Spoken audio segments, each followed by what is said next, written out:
I do apologize that we're running a few minutes late. We'll get started in just a few minutes. And again, I apologize for being a few minutes late, but I appreciate your understanding and your patience.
Green light.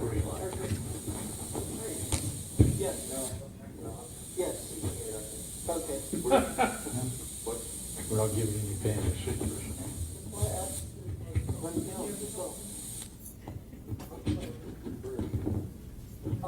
There is a mute button on here.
Those also need to be turned on.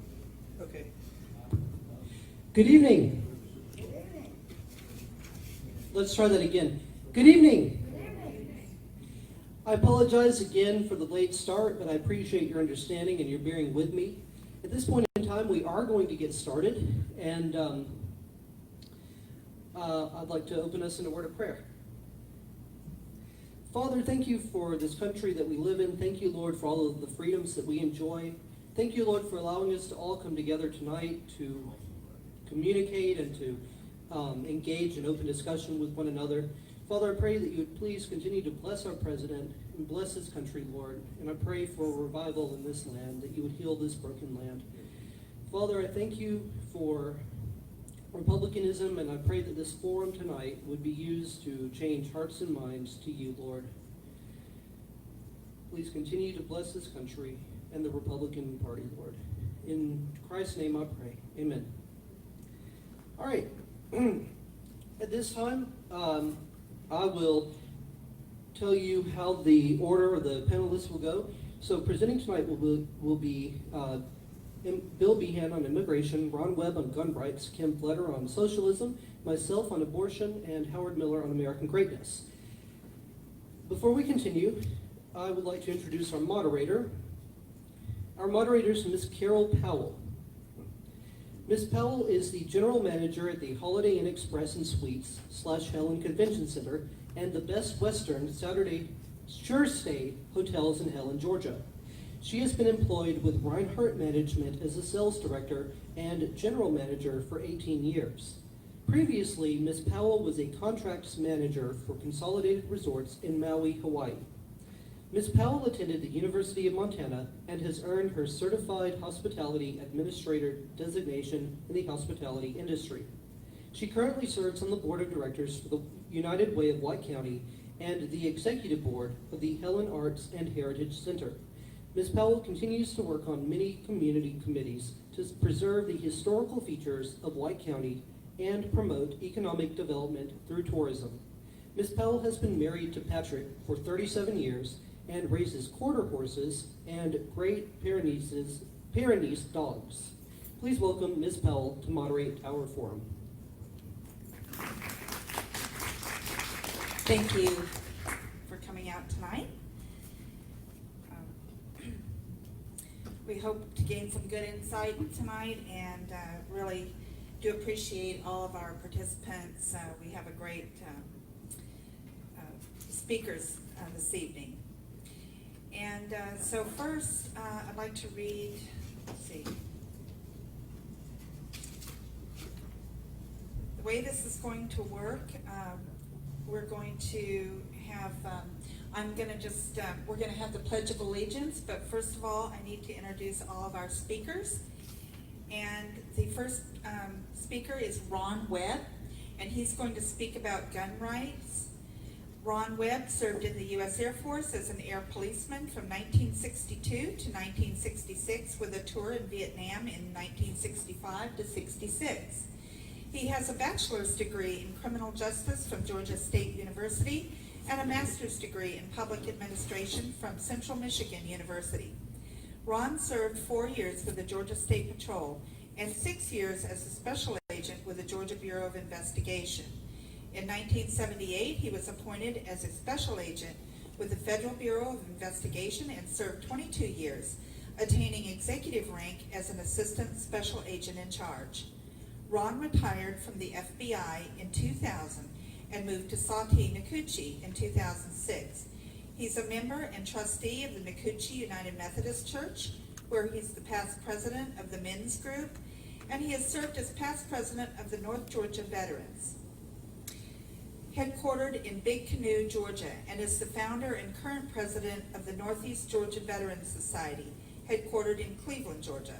Ron is also vice chairman of the Society of Former Special Agents of the FBI in Atlanta and vice chairman of the White County, Georgia Republican Party. Ron is married to the beautiful Debbie Clark Webb and has 2 daughters and 4 grandchildren. Please welcome Ron.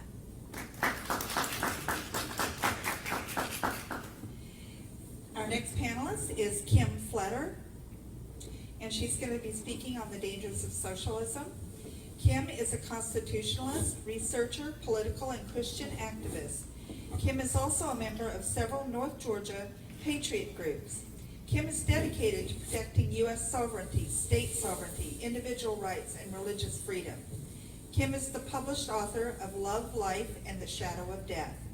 In 2010, Kim attended a monthly in-depth lecture series on the United Nations and communist infiltration into America for 6 months by Major Curtis Tomlin, U.S. Army retired, who served on President John F. Kennedy's personal battle staff.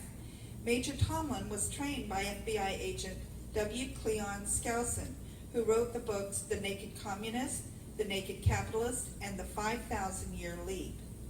She continued Major Tomlin's research to expose how the greatest country in the world could lose its God-given rights, power, and sovereignty, and decided to share this agenda to show how we got here, our current status, and their future plans.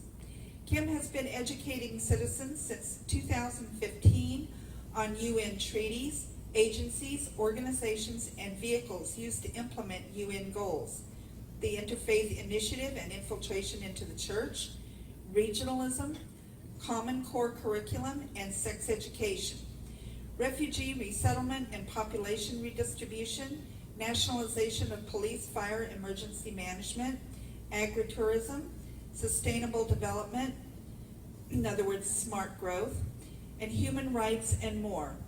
In other words, governance versus government. So we're very proud to have Ms. Kim Fletter.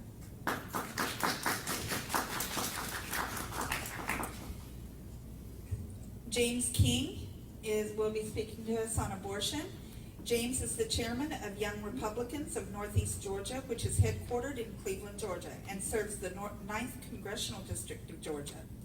James graduated from Truett McConnell University in May of 2019 with a Bachelor of Science in Music Education and is seeking a position at a local church to serve in the music ministry. James is also the author of 2 books about White County, Georgia, and began a podcast series, Freedomville, available on Spotify and other streaming services. James is an Eagle Scout, has previously served as the director of the first-year camper program for the Chattahoochee Council of the Boy Scouts of America, and is currently in the initial stages of creating a Trail Life USA troop in White County. James is currently single and available. Ladies, enjoys spending time drinking coffee while the sun rises and loves to cheer on the dogs every Saturday in the fall. Welcome, James. Thank you. Our next speaker is Mr. Howard Miller. He's going to be speaking on American greatness. Howard Miller graduated from Atlanta Law School with a Juris Doctorate degree. He has over 35 years in the banking industry. Howard and his bride Hannah owned an independent insurance agency as well as an accounting company. He is currently the CEO of the accounting companies as well as president of Mountain Lakes Resort and general manager of IGLS Resort, or Eagles, in Helen. He serves as treasurer of the White County Republican Party, Community Helping Hands Clinic, Cleveland, and Sharing and Caring of Habersham County. Each speaker will have 10 minutes to present, and we will... You forgot Bill. Huh? You forgot Bill. Oh, I'm sorry. It should have been the very first. No, it wasn't.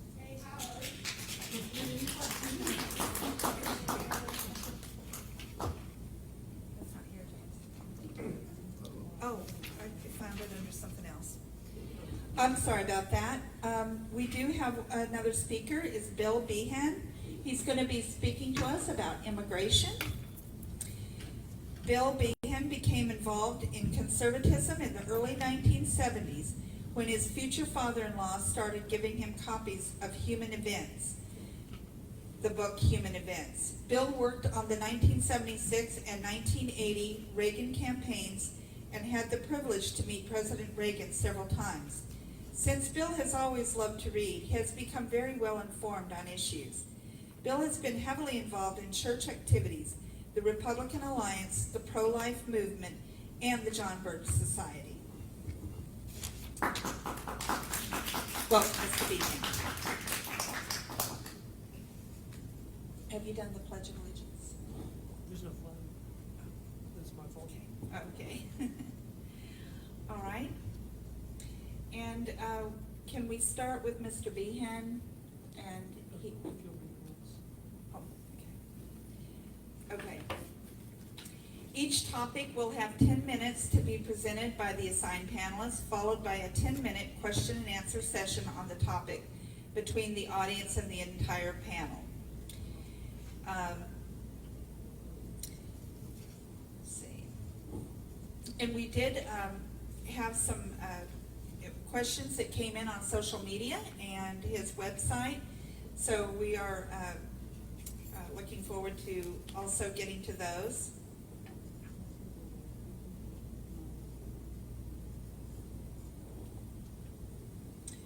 All right. right, so they have 10 minutes to speak, and then our audience will have 10 minutes for a Q&A. Are you ready to begin? Yep. Okay. Okay. Mr. Beahan. Immigration. It's a hot topic these days. But I want to back up a little. There's a old thing about an American that flew into Paris, and he's waiting in line, and he's waiting in line for the customs, and the guy says, "Where's your passport?" He starts searching for it, and the French official gets impatient. He says, "You need a passport to come in here," and the guy finally finds it, and he says, "Shouldn't you know you have it ready?" He said, "Well, last time I came to France, I didn't need a passport." He said, "Really? You always need a passport to come to France from America." He said, "No, when I landed at Omaha Beach, I didn't have a passport, and there were no Frenchmen there either." But immigration is a big subject, and it's a touchy subject. I'll start by saying I've been to Mexico City on business, and I have seen the conditions that some of these people live in. I remember buying a shirt from a lady in a bazaar, and I spent $4.50 for it. And somebody later told me I probably could have got it for $2. And yet when I got home, my wife told me that it was probably 12 hours of work to make that hand-embroidered blouse. And so I see why, I understand completely why these folks would want to come here. That's not the issue. The issue is the way they come here. One problem we see today is we used to be a melting pot. My grandfather came from Ireland. He became an American. And my father, his son, just grew up as being an American. But there are a lot of ghettos, immigration ghettos, in LA, Miami. I've seen it in New Jersey, I've seen it in New York City, where you go into this area, and if you don't speak their language, there's nobody to help you. And that's a problem, because if we can't absorb these people and make them Americans, there's an Indian friend of mine that I worked with. He came over here with his wife, and they had 2 children here, and they became American citizens. They did it the right way. On the other hand, and I'm going to move into legal immigration, the problem is H-1B visas. Did you know that these companies go to India, they recruit these computer people, they bring them in, and they pay them about $20,000 to $30,000 less than they pay an American? Now, under the law, they're supposed to advertise. But they put an ad somewhere in some obscure journal and say they've done their advertising. And when they get there, they say, well, we couldn't find an American, so here we go. You take a case what I knew of, 4 of these young fellows from India. They came over, they'd just gotten out of college, they got an apartment with 2 bedrooms, 2 single beds in each bedroom, working for about $40K, which was about $20,000 less than the going rate for a programmer.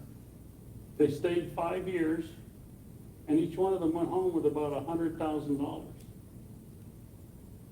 Now, in one way, I admire these guys. They scrimped, they saved their money for 5 years. They didn't live as well as most they could have, and they went back, and they were on the golden road. They could buy a nice house, they could flash their money, buy a nice car, but it's not fair to American citizens. Outsourcing and offshoring. You've probably heard these terms. Outsourcing is when the job is taken to somebody in India who does the programming. When I left Toys R Us, my job was replaced by 2 Indians who were doing the job for a total of about half of what I was making. And then there's offshoring. What they do there is, it's not like a name sounds, it's where they bring these people in and they house them in dormitories, just like the 4 that I told you about, that I knew of. And they don't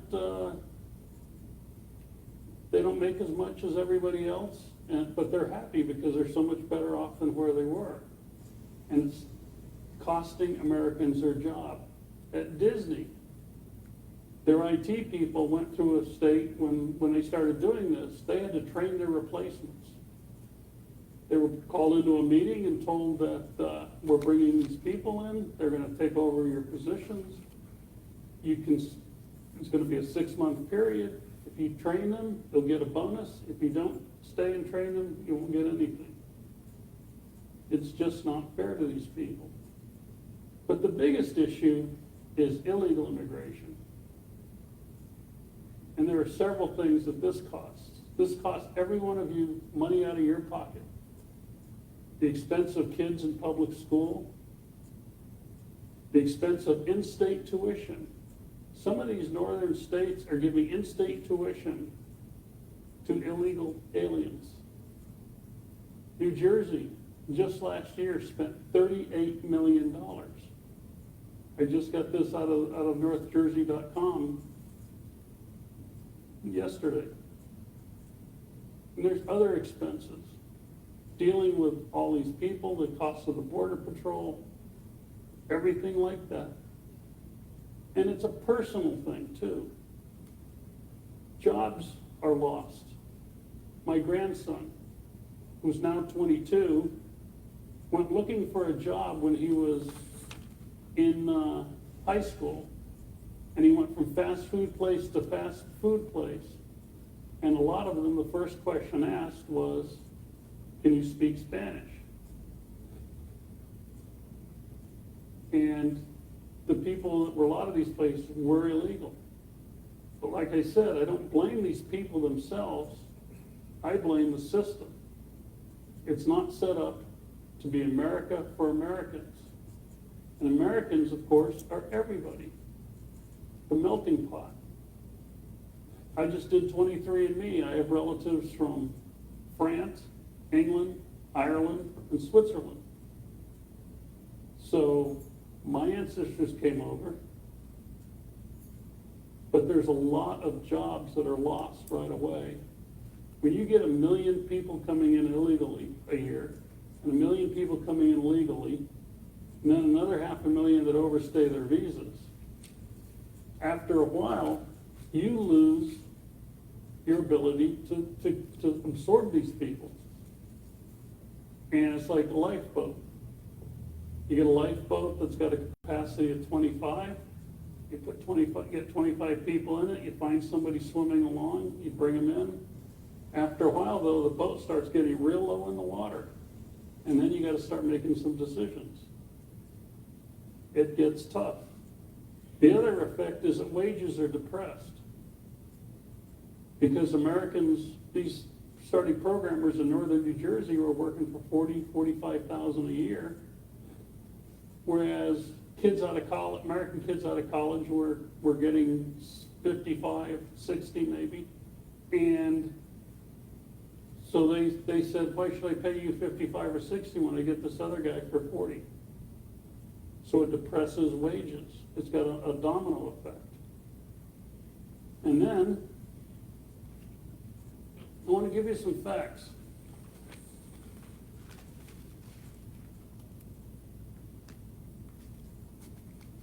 When 6,000 illegal aliens landed in Tijuana in November, in one of the first major caravans to hit the border, Fox News reported Mexican officials found that more than a third, 2,266. Officials confirmed multiple cases of tuberculosis, 4 cases of AIDS, and chickenpox. They also carried skin infections, likely due to lice, and Chagas disease. Lice is the vector for typhus, but is relatively rare. Well, we've got reports now in LA that they've got typhus. It's very scary. So disease is a big problem. The next problem is crime. 80 to 90% of these people are good, hardworking people. I've met some, I've worked with some in various places, and they're decent people. But like any society, there's a criminal element. There was a case in Charlotte recently. There was a man that was being abusive to his girlfriend. And the cops were called. And he was taken in. But he was only held for about a month. And then the ICE found out about it and knew it was illegal, and they sent a detainer. Well, the Mecklenburg County Sheriff is one of these people, he's a Democrat, he's a liberal, and he decided that he wasn't going to honor that detainer. So what happened? Instead of honoring the detainer, he let the guy loose again, and 4 days later he beat his girlfriend up again, this time putting her in the hospital. And then he got picked up again, but it didn't do her any good. But the big thing, the big problem, another big problem, California used to be a Republican state. California used to be a reliably Republican state. When I worked on the Reagan campaigns in 76 and 80, both times in the primary, Reagan took California, and in 1980 in the general, he took California. Now, Republicans don't even campaign there because they know they don't have a chance. Why? A lot of it's due to voter fraud. They found multiple cases of voter fraud in this country. And you know how easy it is? In New Jersey, where I lived for 15 years, you move in, you get a phone book, you tear the voter form out of the phone book, you send it in, you sign it, send it in, you go to vote, they send a thing tells you where to vote, you go vote, and what do? They don't ask for ID. So I moved up there from Georgia. I said, "Do you want to see my ID?" And he said, "No. Just sign here." Now I signed there and the signatures had to match, but that's it. If I had a friend in another town, what we could have done was each registered at the other's location. And as long as you're in a different county, and it would have been no problem. So we both could have voted in my county, and then we could have gone over and voted in his county. And so instead of the 2 votes we're legally entitled to, it would have been easy to produce 4. And with 3 of us, we could have produced 6. If we knew somebody in the 3rd county, we could have produced 9. You see how it works. No voter ID in some of these states. That's why we have to keep our electoral college, because the electoral college confines these issues to one state. And let me finish up with bringing this home to Georgia. Under Nathan Deal, decision was made to give some of these dreamers driver's license. And what do you do in Georgia when you get a driver's license? Well, I know what happened to me when I moved down here in 2007 in New Jersey. They asked me if I wanted to register to vote, and I said, sure. It'll save me a trip to the voter office. So I got registered and got my information in the mail, told me where to vote, everything. But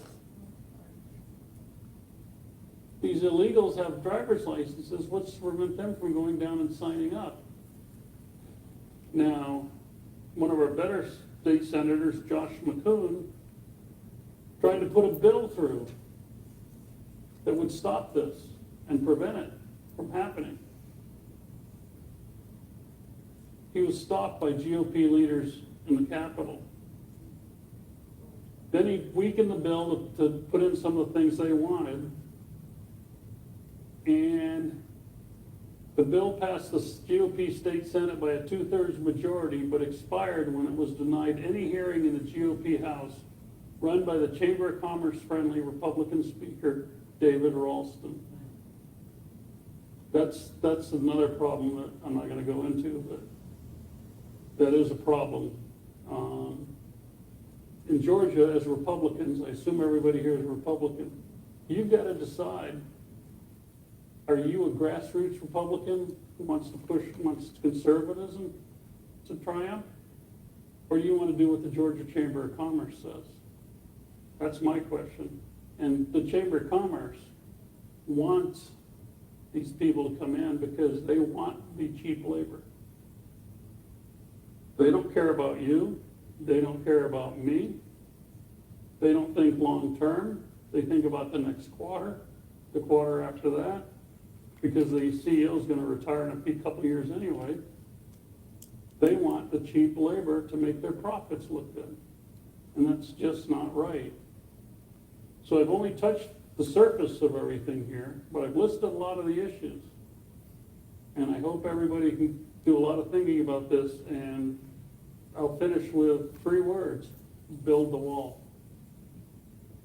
Thank you. Thank you, Mr. Beahan. We appreciate that. Very informative. Are there any questions from the audience? Mr. Beahan, there has been some questions submitted via email or social media, and I'll just read you one of them. Do you think building a wall will really curb illegal immigration? All the panelists can Oh, yes, I'm sorry. Everybody can answer this. I think it'll have an effect. One problem they have down in Arizona is that there's a national park that's fairly near the border that has signs on it that advises Americans not to go in it because it's too dangerous. Because the narco terrorists, the drug smugglers have taken it over. They use it as a way station. And a wall isn't going to get everybody, but it's going to channel a lot of 90% of it to the border crossings where they can be checked. You know, when I have people come over to my house, I want to know who they are. I want to know who's coming in. We need the same thing for our country, and a wall is one way to do it. Thank you. Anybody else with comments? You Yes, know, sir. Yeah. See, I can't see. Oh, yes, sir. Go ahead up there. Go ahead. okay. Didn't mean to interrupt you. I do apologize for that. But I was just going to say, you know, it's interesting that this person asked about the wall and would it be effective. And I can't help but think about when that CNN journalist, the White House correspondent, who had his credentials removed, when during that period his credentials to the White House were removed, he went down to the border in Texas and he did a piece about that. And the site that he specifically chose already had a section of the wall completed. And in that piece that he wrote that they were showing on CNN, he mentioned that there was no border traffic. So if the wall doesn't work, then why is there no border traffic in sections where the wall has already been completed? Very good point. Yes, sir? Yes, I'm Joe Inglis. One point is that there's some very powerful interest in this country and elsewhere that would like to see illegal immigrants come into this country and are fighting the efforts to stop them.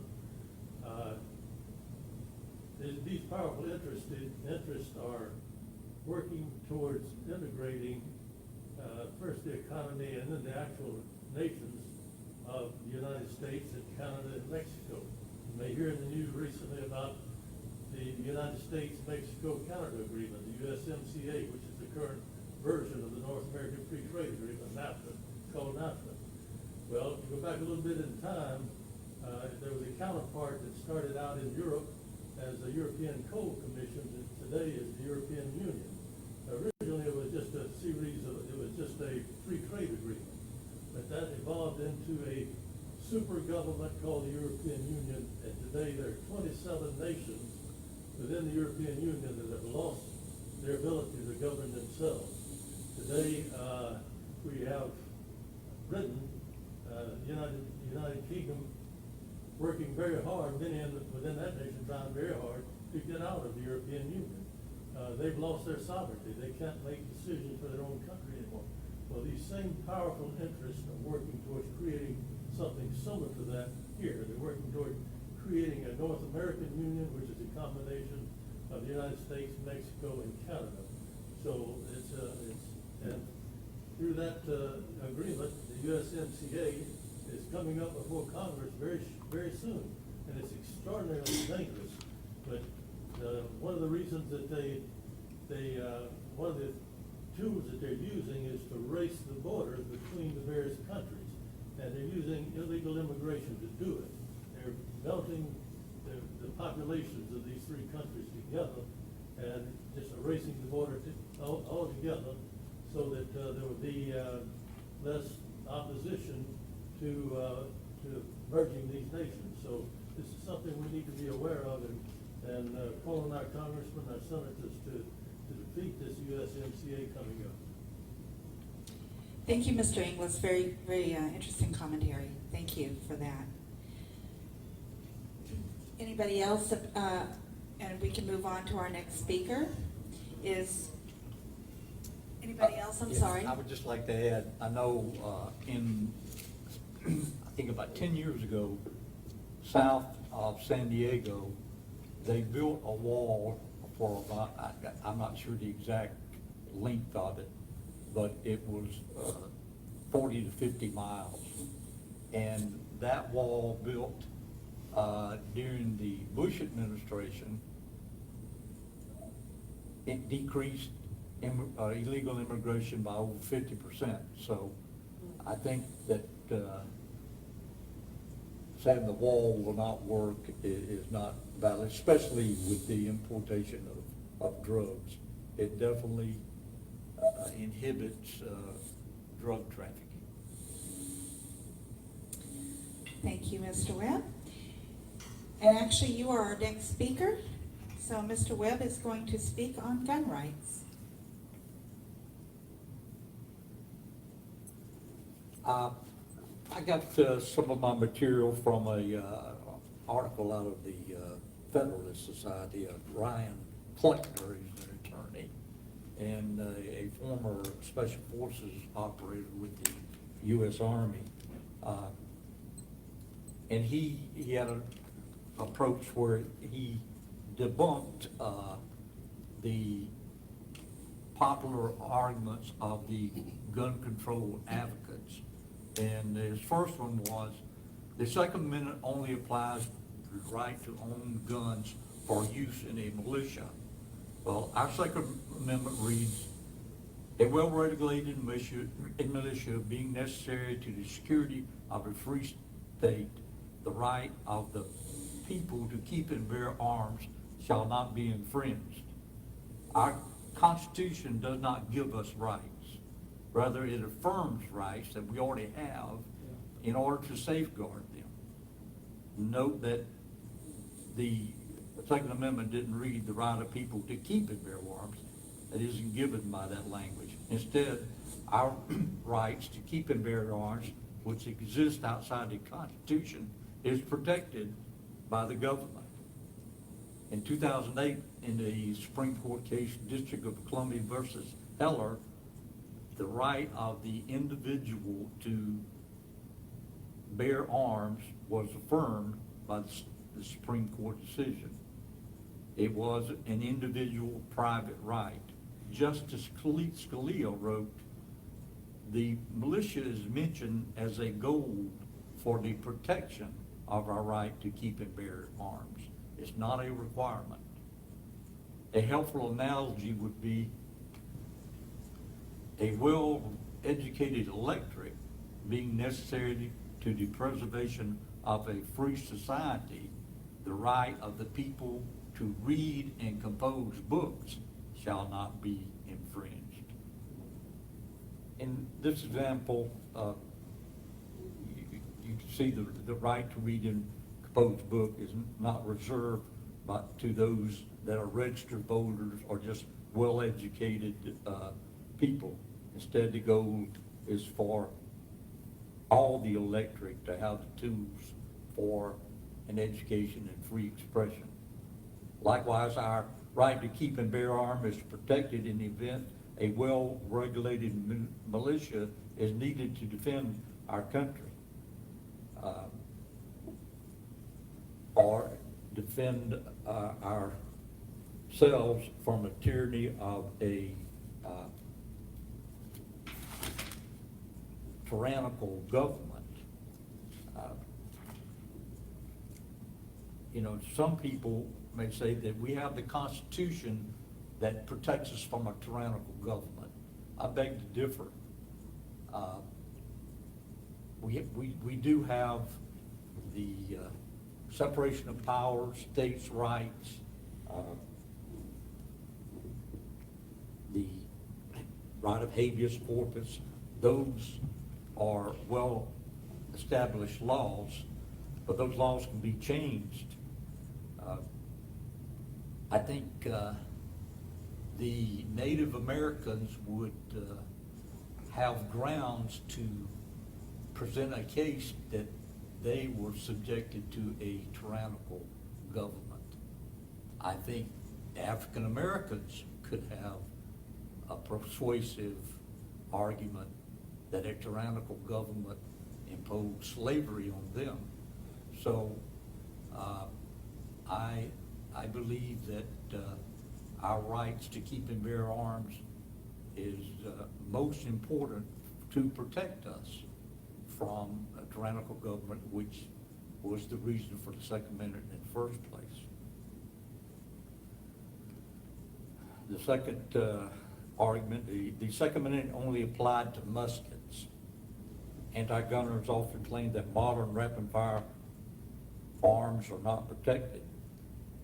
This argument assumes that muskets were the only type of arms in existence when the Second Amendment was written.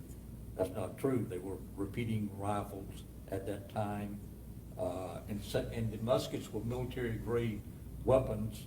So the framers of the Constitution wanted the citizenry to have equal arms to protect themselves from a oppressive government. If this argument were valid, then smartphones and social media would not be protected as forms of speech under the First Amendment, because these modern rapid-fire forms of communications were not around back then. Criminals won't have guns if we ban them. You know, that's absurd on its face. Law-abiding citizens will obey the law. Criminals do not obey the law. It's written they're criminals. The definition of a criminal is someone who doesn't obey the law. If the crime of and penalty for murder didn't stop criminals from conducting mass shootings, another law is not going to prevent them from killing someone. As an example, bombs are already legal. However, neither the penalty for murder nor the penalty against making bombs stopped the Oklahoma City bombing, the Boston Marathon bombing, and a serial bombing in Austin recently. Not only would a gun ban not work, it will ensure the only people who have guns will be the criminals and the police. The fourth argument, AR-15s, certain semi-automatic rifles should be banned. Again, the criminals won't obey the laws. In France, they've suffered several mass shootings since 2015, and these were carried out by assault-type weapons, and those weapons have been banned for 20 years in France. Although rifles are popularized by the media are not regularly used in violent crimes. In fact, according to the FBI, hammers and blunt instruments are used in more murders than rifles. Rifles not used in all mass shootings. The shooters in Maryland, Fort Hood, and Virginia Tech didn't use rifles, they used handguns. And just like with the terrorists of 9/11, they used a box cutter to wreak their tragic murders. Likewise, vehicles are most commonly used by drunk drivers and those texting while driving to kill people. These people don't have a murderous intent. However, many more deaths have caused in this manner, and it is still the fault of the person and not the tool used.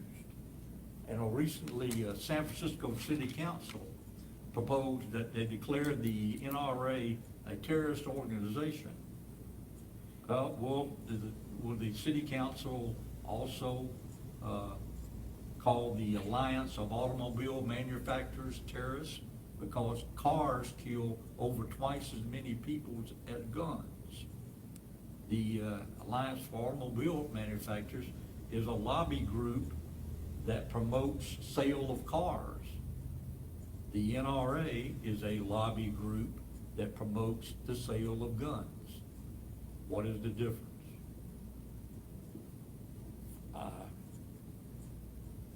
AR-15 is a certain auto. Oh, I got that one. The next one is, we must raise the rifle purchase age to 21 years old.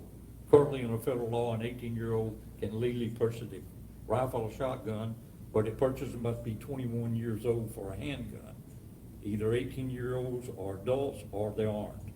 If an 18-year-old is not responsible enough to purchase a rifle or shotgun, then he's not responsible enough to vote, join the military, drive a car, or be treated as an adult in the criminal justice system. Raising the minimum age to purchase firearms wouldn't have changed 29 of the 30 most massive shootings in U.S. history. 26 of the 30 were committed by someone 21 years of age or older. One was committed by a 20-year-old who stole his mother's firearm, the Sandy Hook shooter, and number 7 was gun-free zones are safe places. In fact, the opposite is true. Gun-free zones are a magnet for mass shooters. Although every mass shooter has occurred in a gun-free zone. Places with strict gun control have shooting problems. Don't have shooting problems. Not true. Take a look at Chicago. Chicago had 762 guns death in 2016 alone. 4,331 shootings. In France, which has very strict gun control laws, 532 casualties from mass shootings in 2015.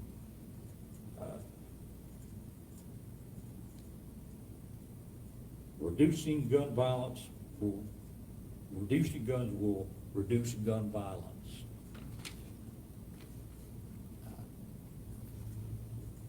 According to FBI statistics in 2004, over 1,900, after 1994 federal assault weapons ban ended, violent crime actually fell. In fact, violent crimes have fallen by more than 50% since 1997 when the ban was in effect. I'm going to skip the last two for that.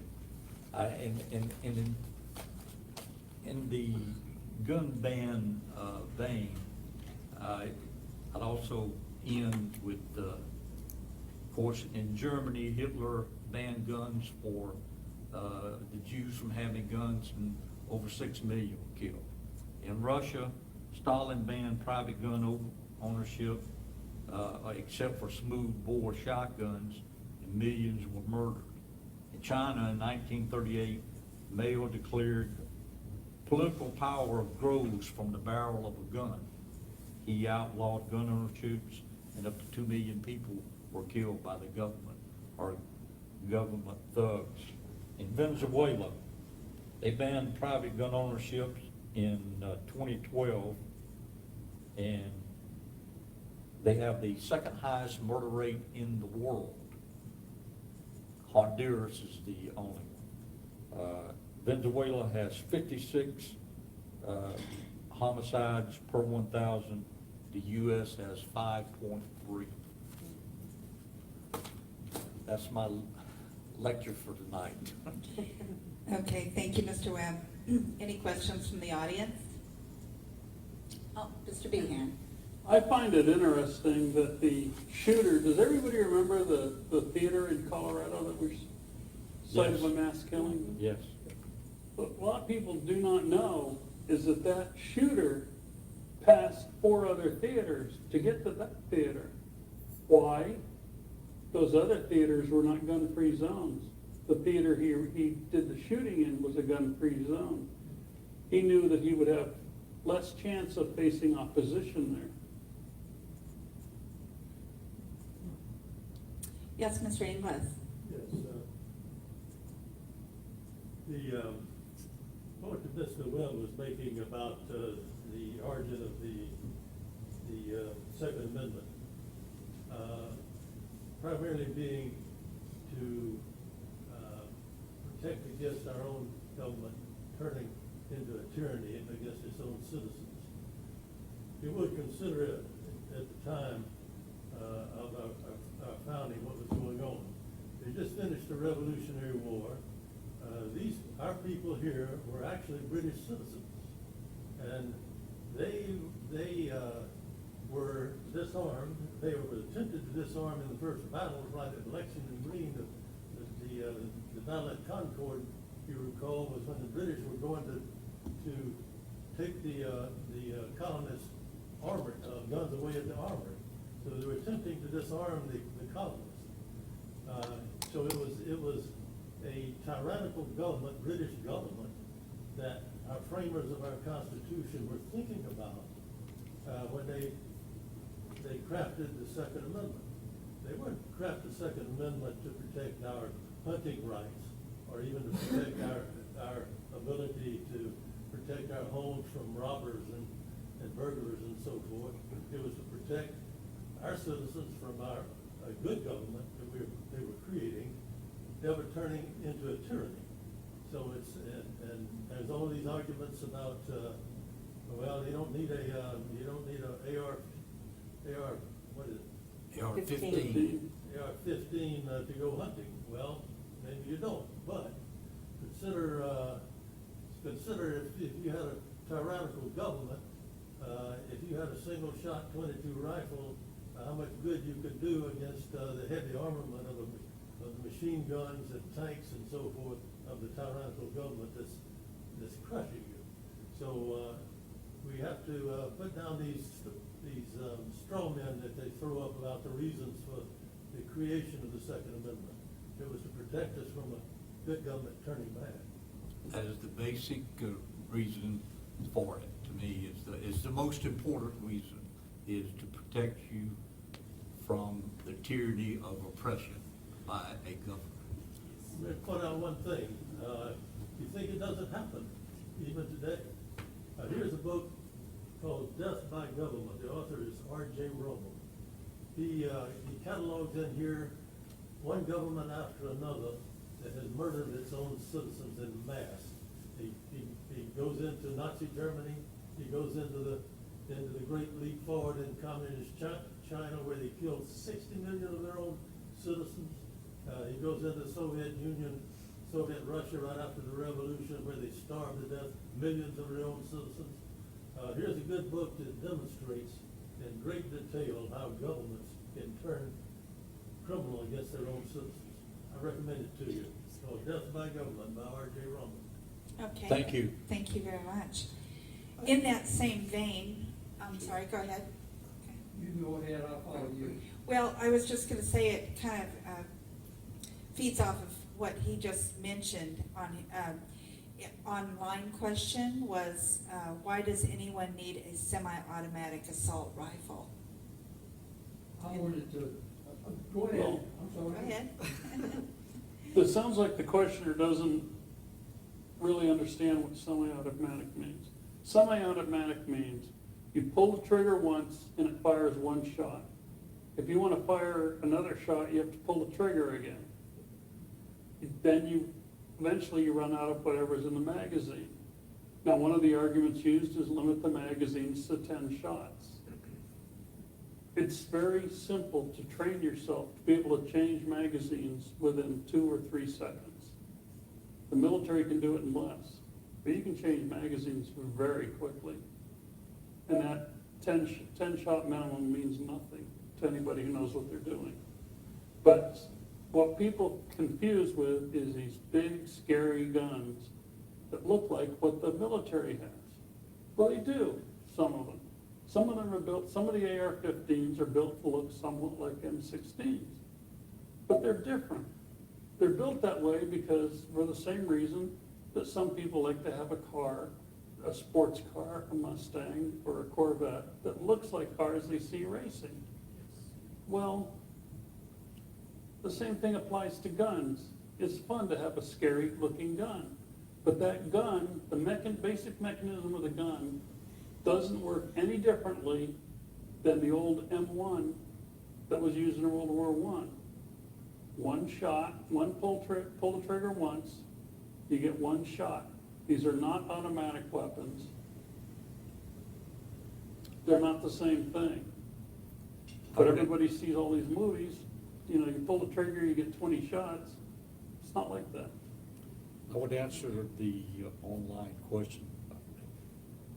The bottom line is they want a semi-automatic weapon for self-protection and protecting your family. If an intruder is coming in at night and you have a handgun, you can't see the sights on a handgun. You have to be very proficient and trained very often, because that type of skill is very perishable. It's just like golf. If you don't play it often, your skill perishes. An assault rifle or a semi-automatic rifle, you don't have to aim it. You point it, pull that trigger, and your assailant is going to flee or be killed. So it's an intimidating factor, and it may save a life.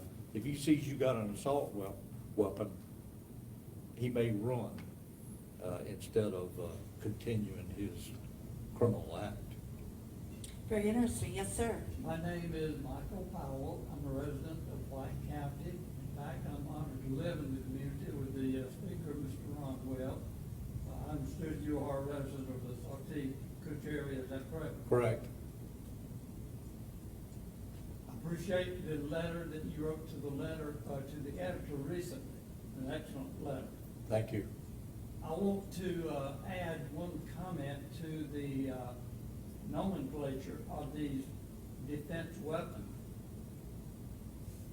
I imagine there are some owners of AR. In fact, I know there is a owner and probably several owners of AR-15s in this audience tonight.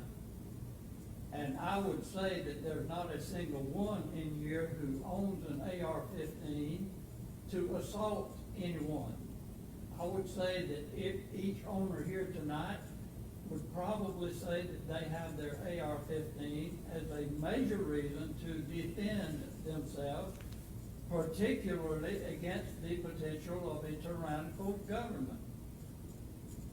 I will say that that would be the inspiring reason for me personally to own one of these defensive weapons, while it could be used as an assault weapon. Probably never. I hope I never have to use it to assault anyone coming into my home. Now, if we just simply approach this assault versus defensive on a ratio basis, Mr. Webb probably has some figures to confirm that out of the probably 15 million people who own guns in this country, the people who use them to assault, divided by the number of owners, would be thousands to one. People who use rifles, shotguns, pistols, for defensive methods as opposed to assault. Would that be the case, Mr. Webb? That the people who actually use, for instance, AR-15s to assault someone would be a minute fraction of the people who own AR-15s to defend themselves, their family, and their freedom? It would be excessively minute. Infinitesimally smaller. Right. That's correct. So, my suggestion to everyone here, and through the mouthpiece of people who are here, to say to the people, as the representatives in Kennesaw, Georgia did a few years back, they recommended the ownership of guns as a responsible, civil approach to good citizenship and good government. I recommend that every household in this country own an AR-15 and never intend to use it except for defense. And it would not be considered in that case an assault rifle. You assault assailants. You do not assault anyone if you're a law-abiding citizen. Therefore, there's absolutely no danger of this rifle jumping up on its own and assaulting others. Scientifically, it is impossible. You know, Switzerland has that same law that you're talking about. Every person, and I think there's, real elderly people, things like that, but every person is required to have a gun in Switzerland. And Switzerland has one of the lowest crime rates of any country, certainly in Europe or in the world.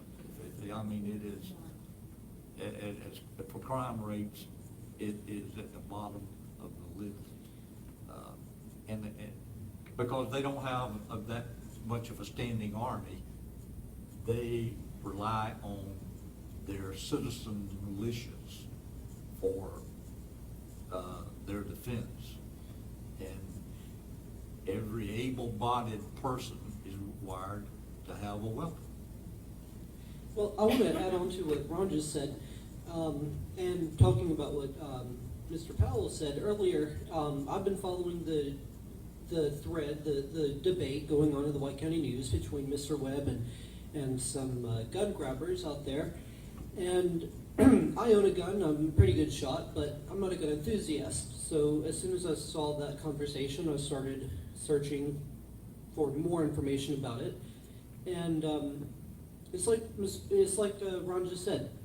In Switzerland, there's 8 million people living in Switzerland. It's about the population size of Georgia. And more than 2 million people own a gun. Now you think that's only a quarter of the population. But if you think about it, more than 2/3 of the Swiss population is families. So if 2 million people own guns in Switzerland, if all the men who are eligible for military service own a gun and are trained by the Swiss government in how to properly use that gun, then that means that every family, statistically speaking, every family in Switzerland owns a gun. Now, what Ron just said about there being no crimes, in 2017, the Swiss government reported 71 homicides across the country.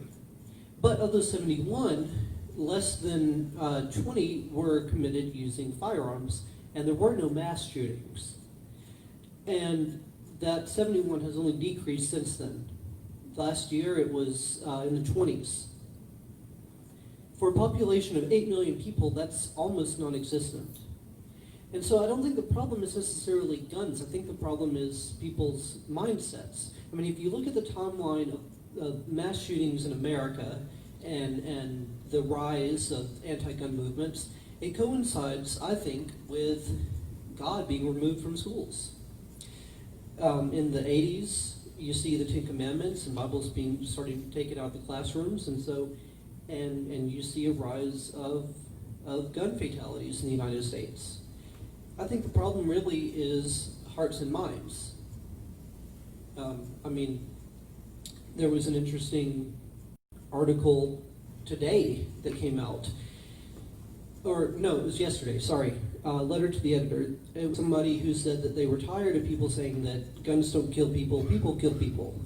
But if that were true, then why is it that people also die from car crashes, that people also die from airplanes being slammed into buildings? I mean, earlier this week, we remembered the 18th anniversary of the worst terrorist attack the United States has ever suffered. 3,000 people died and not a single shot was fired. The problem is not guns. The problem is hearts and minds. Thank you, Mr. King. Great. point. Next, we are going to have Ms. Fletter speak to us about dangers of socialism. Am I on? Can you hear me okay? Okay. Okay, socialism is a socio-economic system, and it dispels class distinction, giving control to the state. So basically what it deals with is inequality. This doesn't sound right. Is this better? So I think we all know that in our culture today, everything that we're dealing with as far as socialism, as far as inequality, tolerance, all the racial divide, and everything that's being, the races, the classes, rich against poor, minorities against majorities, everything that we're dealing with, our system has been actually socialized. And when you start studying the Common Core curriculum and how we have dumbed down our our society, and I can't go there tonight, but I'm going to stay focused on socialism. Let me just go over just a few things about socialism regarding inequality.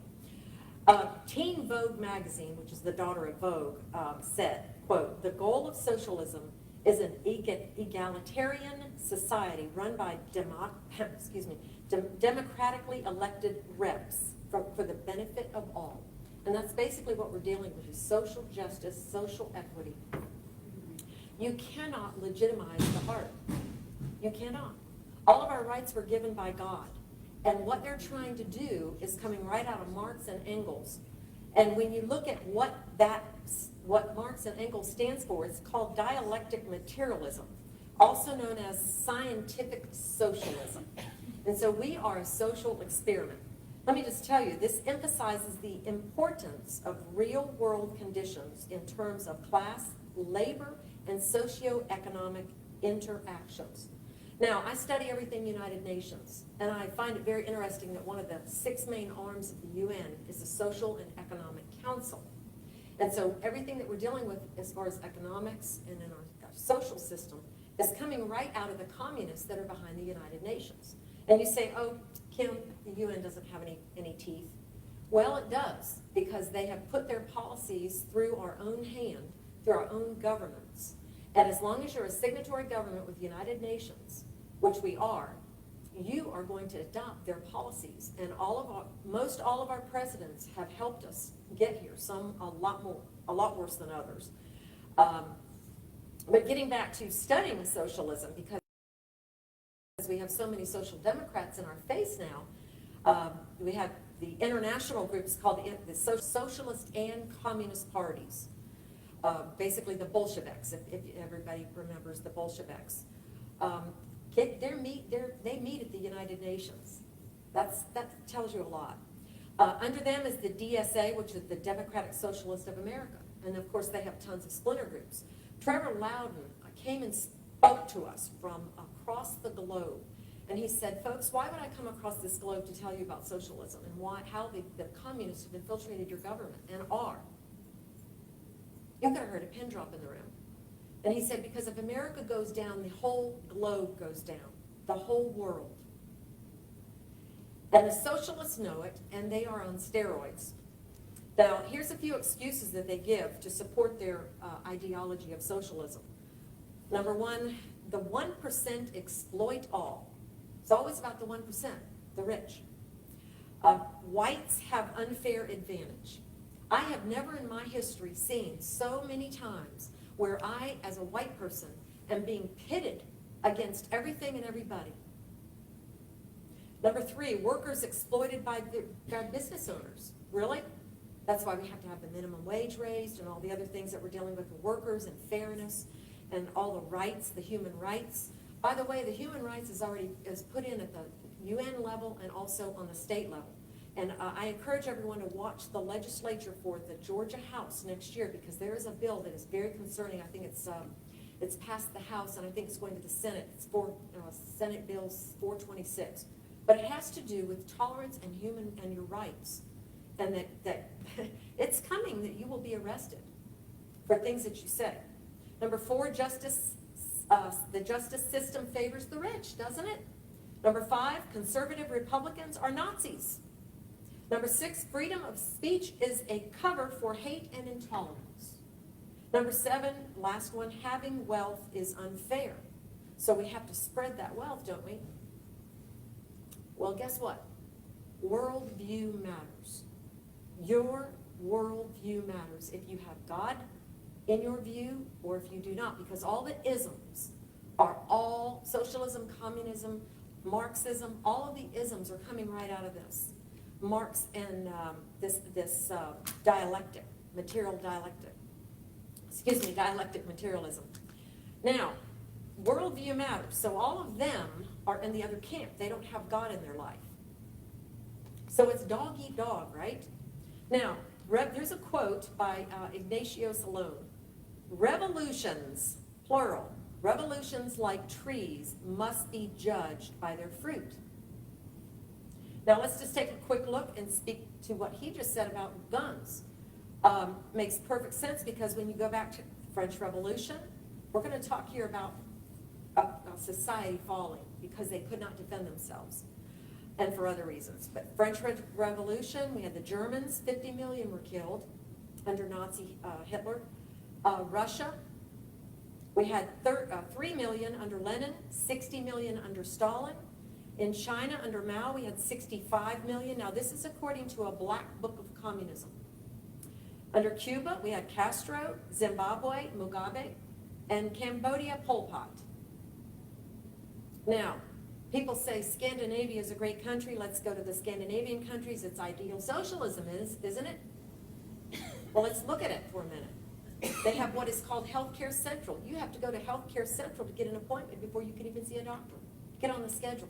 Then it might be another couple weeks. Then it might be another couple months to get into a specialist. People are dying.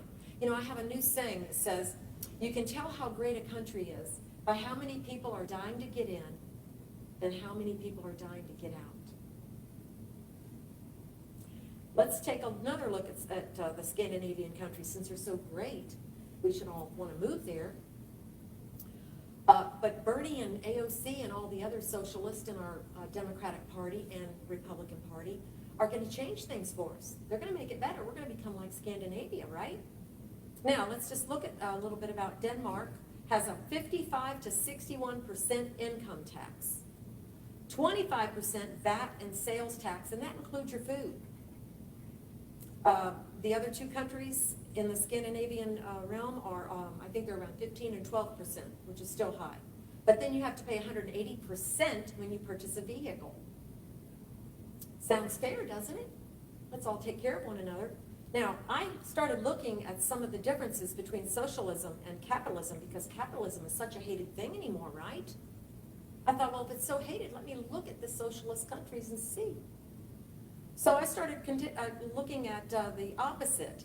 We have a constitution with laws, and we're protected under those laws. Under socialism, you have no rights. You have surveillance. You have a social credit score in China. And guess what? If you don't walk so many steps, your country is raiding you. And they will cut off your rent, cut off your food, cut off your transportation availability, and your picture will be put up on a billboard in the square as a social picture for all to see that you're a bad person. Number 2, religion. We have religion in this country, right? Freedom of religion.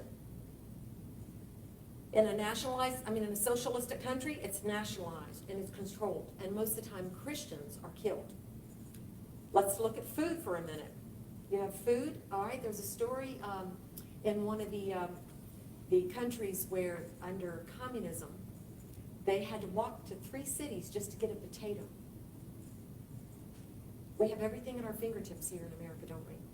Healthcare. We talked about that just a little bit, but I'll quote Cuba. Let's look at Cuba for a minute. They have a doctor that works for an entire month, and she gets $28 a month. Now, tell me what kind of care you're going to get for $28. They have. You also look at Charlie Gard in Britain. What happened to him? They pulled the plug. Wouldn't let the poor child out of the country. You have reduced innovation. Where's your creativity? It stifles it. You have education. Great thing in our country. Let's see, with your education, we're dumbed down like I talked about. You also have what is called the workforce development. Under socialism, you take the students and you are taking them out of the innovative picture, and you're putting them in the workforce development because they're going to be factory workers. That is a socialist goal, is to be factory workers, if you don't get shipped to Siberia or murdered. And that's a given. Look at your energy in this country, okay? Under energy, under the new, socialistic country, we're going to have great energy, aren't we? Everything's going to be windmills. We're going to get to ride our bicycle and walk everywhere, and have possibly everybody's going to drive a smart car. That takes your innovativeness away about what you talked about, purchasing a weapon. Everybody has a different like, right? And then look at retirement. We have retirement in this country. Do you think socialist countries have retirement? Look at Cyprus. Look at what happened in Cyprus. They took 10% right off the top out of everybody's account. Now, we also have what is called civil forfeiture. So if you put any amount of cash in your bank account, guess who has to report it? To the government, to the IRS, your bank. And they've lowered that rate, that amount, I am told. So I think we're already on our way to socialism and this surveillance state if we do not wake up. And it is incumbent upon our younger generation especially to wake up and understand these things, because history does repeat itself. And if we do not have the right to defend ourselves at the box with our voice and with a weapon to defend for our lives, we will go down. And so I just ask that the younger generation, please don't buy the lies that the left and the socialists are telling you, because every time I research and I go on a website, it is full of evil things about capitalism and great things about socialism. And so we just need to really wake up. And thank you. Thank you. Thank you, Ms. Fletter. Any questions from the audience? Mr. Inglis? I just wanted to remind Ms. Fletter about this magazine.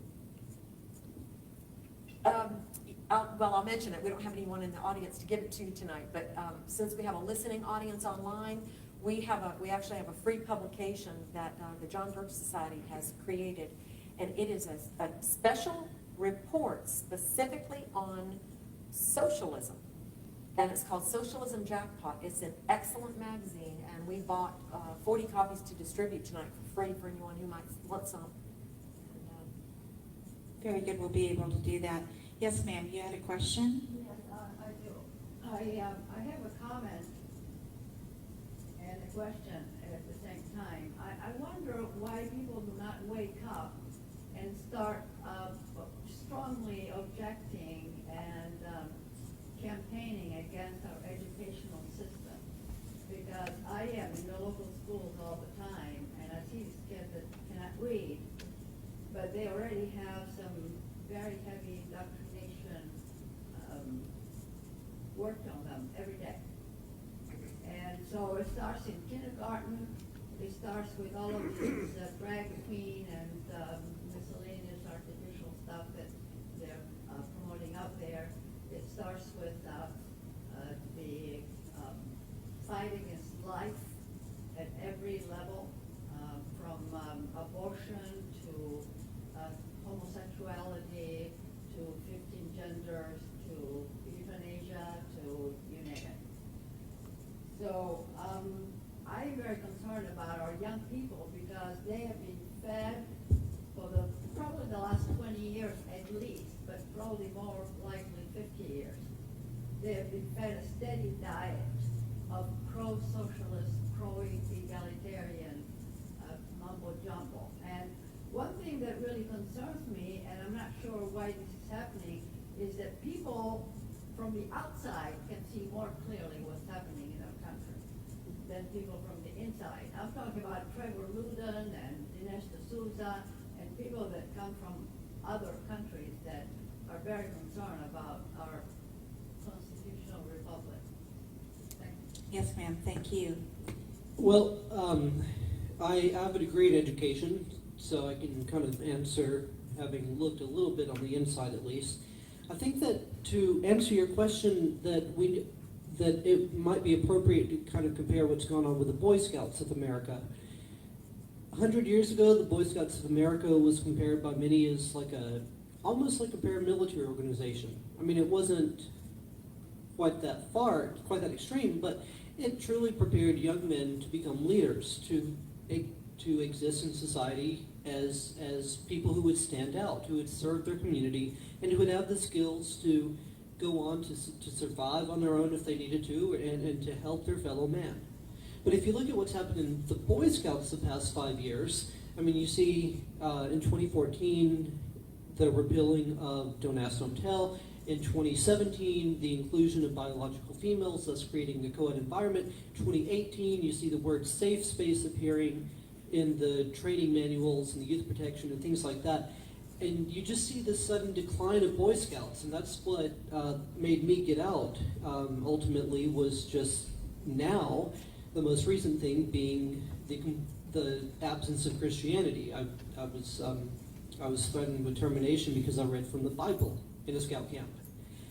And I think that the reason that that has been able to exist in an organization like Scouting that formerly trained young men to become real men is because of apathy and misconceptions. And so I think that the reason that Scouting has gone the way it has is the same reason that education has gone the way it has. A lot of times I fear that parents just don't care. They trust our teachers, and most teachers are good teachers. I would say that, you should always feel comfortable leaving your kids in a classroom, but also as parents, you need to take a vested interest of what's going on in the classroom. And a lot of times they're not doing that. And I think that that's why education is increasingly becoming indoctrination centers. Because, again, just parents don't seem to care about what's going on in their children's lives. Thank you. I share the lady's concern about education. And I think where we have failed as conservatives is abandoning the fight in the universities and colleges for the liberal professors who are indoctrinated. They're not educating our students. When you send a kid off to college, you want to get him or her to get an education in the subject matter of the courses they take. They're not getting an education, they get an indoctrination into a liberal agenda. And that's where, as conservatives, I think we have got to re-engage. That's why I promote and try to promote the college Republicans and have them expose that liberal indoctrination that they're getting in these colleges, because it's Well, again, my question is, where are the young people? Well, like I say, we lost that battle, or we're losing that battle unless we become a re-engage on the college, certainly the college level, to stop this liberal indoctrination, go back to educating our kids in the subject matter of the courses that they take. To answer your question, where are the young people? I think that I'm very grateful for all of you who are here tonight, but I honestly do wish that there were more of my generation here. There's two people who are in college right now with us tonight, and one of them's running our sound, and the other one's sitting in the back. I think that one reason that I think that the reason there's not a lot of young people here with us tonight is the same reason that I have trouble recruiting for the young Republicans, and the same reason that young people in general don't seem to be interested in politics. We have allowed ourselves as a society to distance ourselves from politics. It's something you don't talk about. It's something that you don't talk about because you might offend someone. And I think that that's just such a disservice to so many people, because as a result of this mentality of not talking about it, of not getting involved, we've allowed for these liberals, these communist socialists to infiltrate our schools, to infiltrate our society, because people don't know, because they don't want to talk about it. And I think that that's a huge disservice. And I honestly think that movements like that stem from, like Kim Fletter was saying, this socialist movement. You're not going to change a country overnight, and you're not going to change it when people know what's going on. You're going to change it in darkness and over a long course of time. I mean, I'm thankful our founding fathers gave us the country we have, because our constitutional rights are so strong. If they weren't as strong as they were, we'd be a socialist nation 20 years ago. But I fear we're on the cusp of that because of apathy and this mentality of, let's not talk about it because I don't want to offend someone. Thank you. And Ms. Fletter? I want to speak to what he said, because so many people in the church especially are not getting involved. And it's for what you said, the church has been taught that they're not supposed to get involved in politics. And it's more than a disservice. It's really very sad, because a retired pastor taught me not long ago. I thought this was very good advice. He said, Kim, we're a republic, and we have elected representation, and it is incumbent upon us before we vote for someone to know who we're voting for. And so, in order to get involved with, to know who you're voting for, you have to get involved with politics. Yes. So it's a false teaching that the church tends to typically quote Romans 13 all the time. That we're just to obey government and not get involved in politics. And I'm like, really? We're under a republic. That changes everything. And that is why the socialist Democrats, they have their incrementalism side that takes 100 years goal to infiltrate.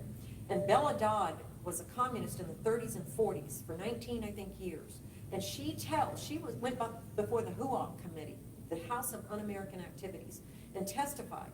And she told how they got a hold of the unions and the education system and the clergy. They knew they could get our political system and our economic system without a problem, but it was the church. And they began training up pastors. And by 1952, they had 600 Protestant pastors, communist pastors, infiltrating the Protestant denomination. And at the same time, Bella Dodd was training 1,100 priests to get into the Catholic Church. This is back in the 30s and 40s. And then we have the National Council of Churches and the what's the other one? World Council of Churches. And, they've been working their goal a long time. Well, what we're seeing in our face today is the Marxist side. It's the Trotsky side. And people better wake up, because the Trotsky side isn't nice. And we've got 2 events going on adjacent to this county. Saturday with the Dahlonega Square situation, and then we've got Stacey Abrams coming. Okay, could I read an online question? Yes. Why don't Republicans ever use Denmark or Sweden as examples of socialism? Instead, you only focus on bad examples of socialism like Venezuela. And how can you support an economic system based solely on greed when there are hundreds, if not thousands, of Americans in poverty? Well, there's 2 questions there that I heard. Why don't Republicans use Denmark and Sweden to show dangers of socialism? It's not that we don't use Denmark and Sweden, because there are certainly issues in the country, like Kim talked about in her speech. But when you're fighting a war, and that's what this is, a war against socialism, against change, when you have to kind of pick your weapons to use. And examples like Venezuela, like Cuba, like the USSR, like China, like North Korea, are so prolific. They're the most profound examples. You literally have people who are unable to eat food on a regular basis. You have people who are being murdered by the government. People who have no rights in these countries.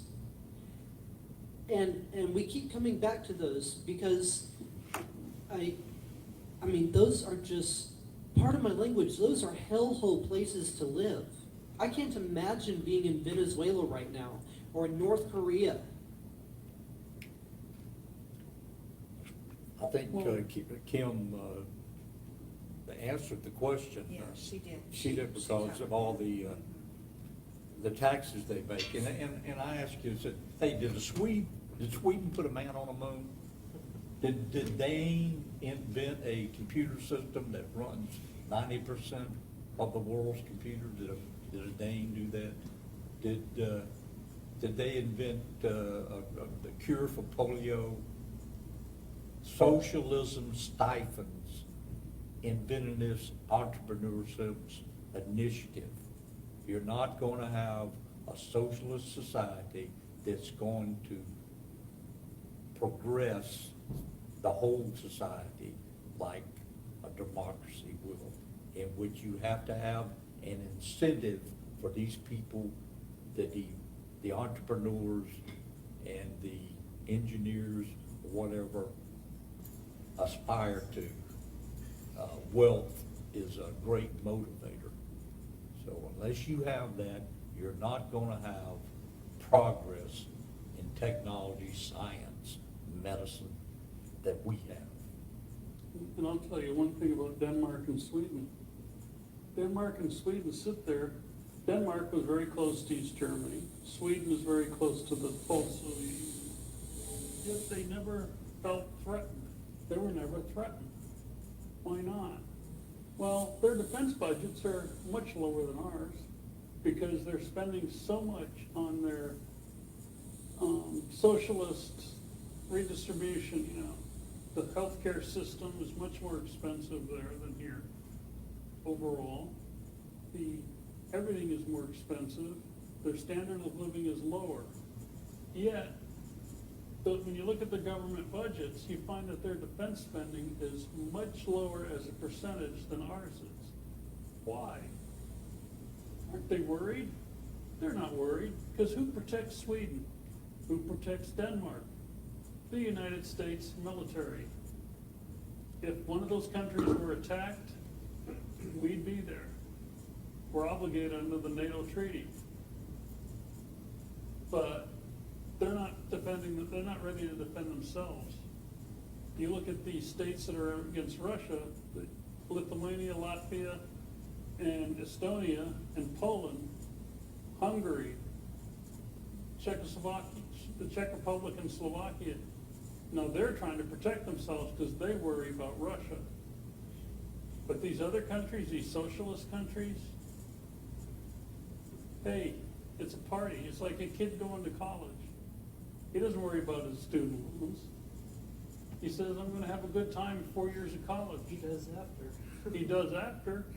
Someday they may have to pay up. But right now, why should they spend a lot of money in defense when we're going to do it for them? It just wouldn't make sense for them. Doesn't make sense for us either. Why should we be paying for their defense? Okay, thank you, Mr. Beahan. We can move along now to James King, who will talk to us about the evil of abortion.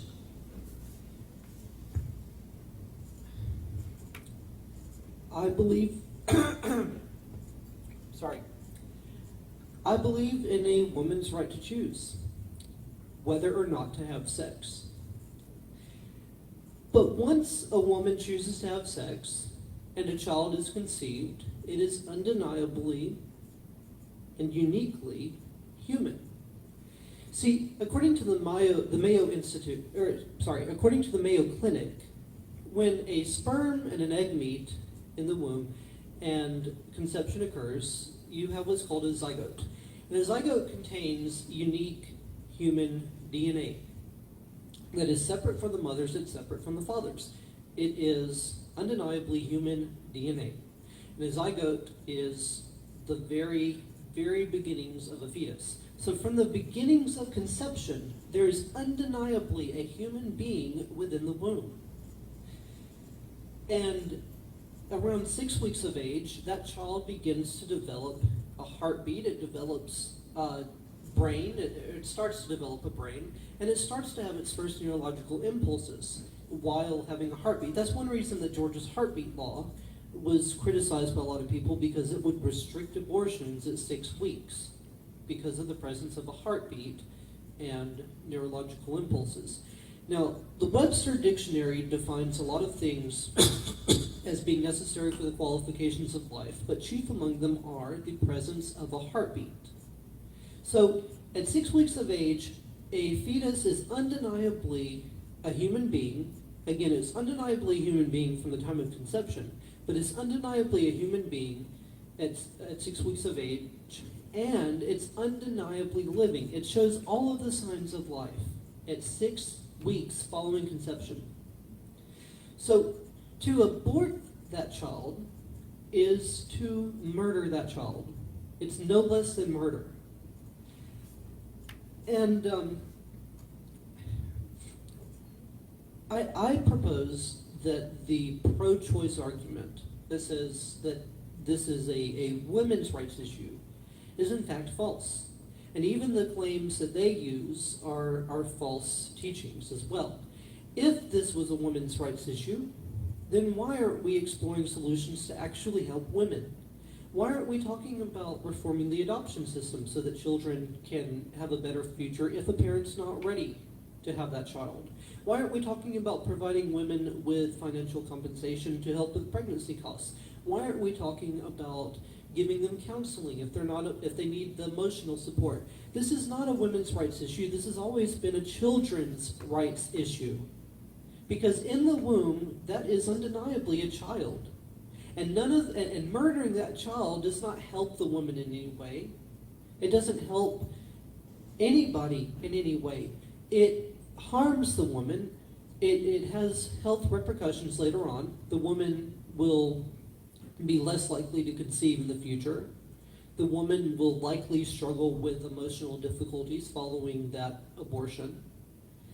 And so, again, this is not about supporting women. It's not about empowering women. It's about killing children. And other arguments used are that the quality of life of a child may not be good if he is allowed to be born. Well, who are we to determine the quality of life? Is anyone in this room psychic?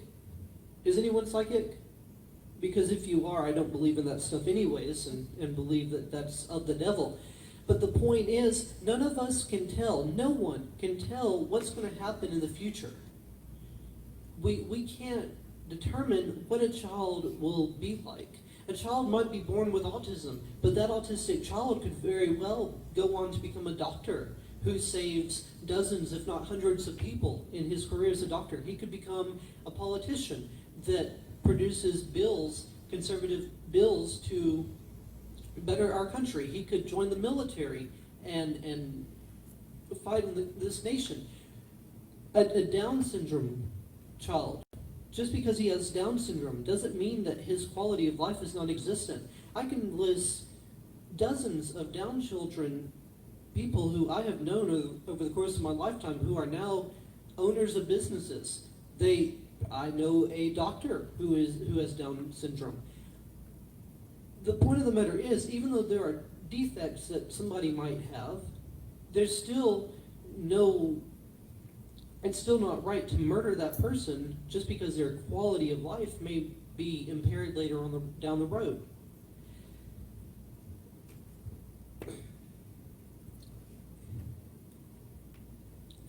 You know,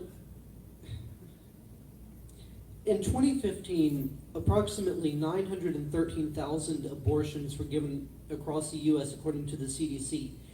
That's almost one-fifth of pregnancies that ended in abortion, according to the CDC. Now, a lot of times people will say that these abortions are the result of rape or incest. But according to the CDC, the combined amount of abortions for rape and incest is 0.5% for both. That's 0.3% for rape and 0.2% for incest. So statistically speaking, the abortions performed as a result of incest or rape are almost non-existent. 0.5%. But the pro-abortion lobby says that this is significant enough to make an argument of. You don't make policies based on a statistical anomaly. Again, this is solely about murder. And I'll tell you something else. Being pro-choice means being pro-murder. We've already established that to abort a child is no less than murder. And if you, I have heard many people say that I would not abort a child, but who am I to say another woman can't? That's very wrong. It is. You're not making a neutral argument. There is no neutrality in this issue. Scripture says you're either for me or you stand against me, that he will spit out lukewarm Christians. And the same can be applied to any social issue out there. You can't take one stand. You can't be neutral in any social issue. You're always taking one stand or another, whether you intend to or not. So being pro-choice means you support a system that murders children. Since 1973, when Roe versus Wade was legalized, more than as of yesterday, according to the Abortion Counters organization, 61,595,204 children have been murdered in the womb. That's an entire nation's worth of kids. How many nations have populations less than that? If all of these kids had been allowed to be born and grown up, got in minimum wage jobs, worked at McDonald's, forget becoming lawyers or doctors, just if they had been allowed to work at McDonald's, it is estimated by by a study conducted by the Wall Street Journal that these kids would have allowed for our country to be in a surplus of almost $3 trillion, assuming that spending remained the same. The fact of the matter is, murdering children does have huge repercussions for our society. Forget moral implications for a moment. Again, $3 trillion surplus that we could be living in right now if these kids had not been murdered. And the truth of the matter is, the person who God sent to possibly find a cure to cancer or to find a cure to any number of diseases could very well have been aborted. We'll never know. Well, let's get down to the nitty-gritty on one thing. There's an organization out there that's primarily responsible for, over the years, abortion becoming accepted and, in fact, becoming legal. That organization is Planned Parenthood. Let's look at Planned Parenthood. Who started Planned Parenthood? A woman by the name of Margaret Sanger. Margaret Sanger used to give a lot of speeches. One of the organizations she used to speak to a lot was called the, wait for it, Ku Klux Klan. Why? Because she wanted to make abortion legal to use against blacks. When you map out abortion clinics from Planned Parenthood, you will almost always find them in minority and poor areas. That's deliberate. That's not accidental. You know, the irony of that is, and I read a study of this last year. In Georgia alone, since Roe versus Wade, more than 1 million black children have been aborted. Approximately 1.7 million black children have been aborted. So if voter demographics ring true, assuming they would continue to ring true had those children been allowed to be born, The irony is that Stacey Abrams probably would be our governor right now. She lost the election because of Democrat policies, and I find that very ironic. Okay, thank you, Mr. King. Any questions from the audience? Okay, we have a question from online. How can you say a baby is living in the first trimester when it could not survive outside the womb? Well, that's a very good question, and I struggled to answer that myself until my grandmother, spent her last 3 months on this earth in with a life support system. To answer that question, I think we have to look at my grandmother's situation, and the situation of nearly every American will struggle with having a family member or friend who, at some point in their life, needs to use a life support system. Are those people who are breathing on machines, are they no longer human beings? Are they no longer people? Do they deserve to have no rights because they can't breathe on their own? They still have a heartbeat. They have all the signs of life. So what's the difference between them and a child in the womb that also has all the same signs of life? Let's take it one more step further.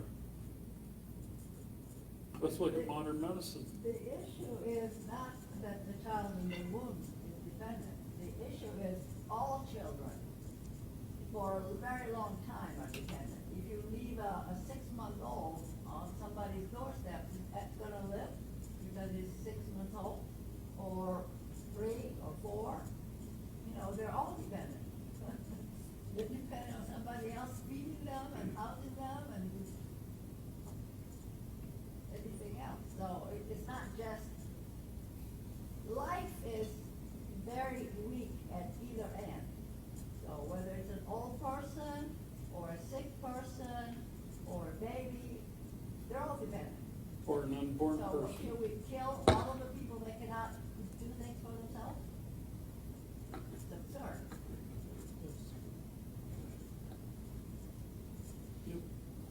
Okay, I can read one more here. Question for James. I read your bio, and I do not see where you are qualified to speak on abortion. Would you clear that up for us, or are you just another product of the patriarchy seeking to impose your will on women? I think so. Well, I hear two parts of that question, so I'll address them both separately. First of all, am I qualified to speak on abortion? I have been studying abortion since I entered into college.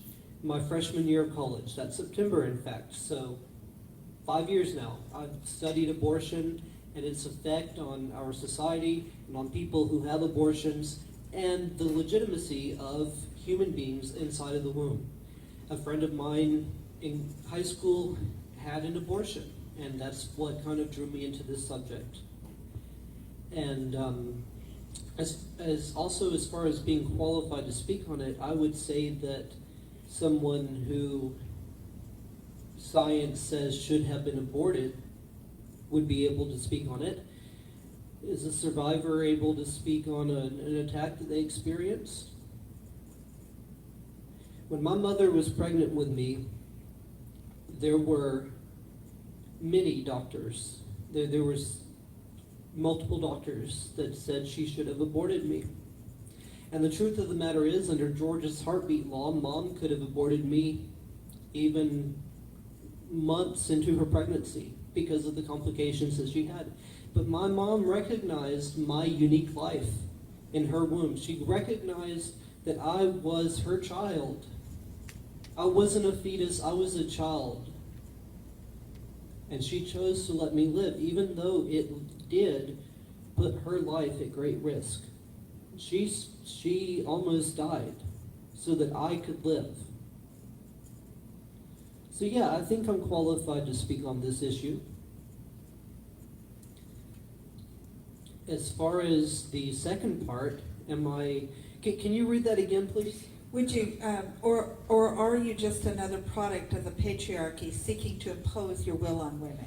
Well, first of all, patriarchy implies father. I'm not a father. I haven't had kids yet. But nobody up here, nobody who is giving a pro-life argument is seeking to impose our will on women. That's not the argument. Our stance is to defend the lives of children. A child in the womb is just that, a child. Even though it's in the womb, it is still a child, unique and an individual. DNA testing will prove that its DNA is unique and separate from of the mother and of the father. It is its own body living inside of the mother. We're not trying to impose our will on women. As I said before, I support a woman's right to choose whether or not to have sex. But the minute you make that choice, you're no longer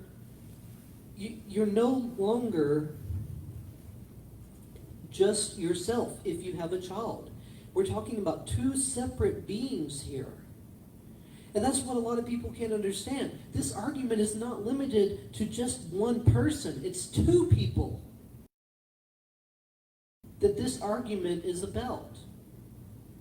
Nobody's trying to impose our will on. We're all trying to defend children. Now, question, what if the child in the womb is a woman?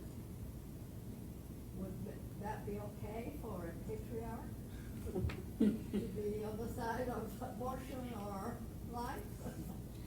Well, I believe that every child is unique and has the right to live. The Declaration of Independence says that all men are created by, or all men are endowed by our Creator with certain unalienable rights. Chief among these, life, liberty, and the pursuit of happiness. Life being fundamental to the first of those three unalienable rights we have. Liberty, a child's right to be born, the freedom to be born and to exist. The pursuit of happiness, something that none of us should be able to take away. Okay, thank you. Any more questions or comments? Next, we are going to move on to Mr. Howard Miller, and he's going to tell us about the American greatness. And I have a speaking thing with a low battery, so that's okay, I'll be You can brief. use my mic if you need. I decided I wasn't gonna get a whole lot of facts and figures. I was blessed to be born in 47. Daddy had come back from the war. He was in the Army and the Corps of Engineers. He was a major in the Philippines.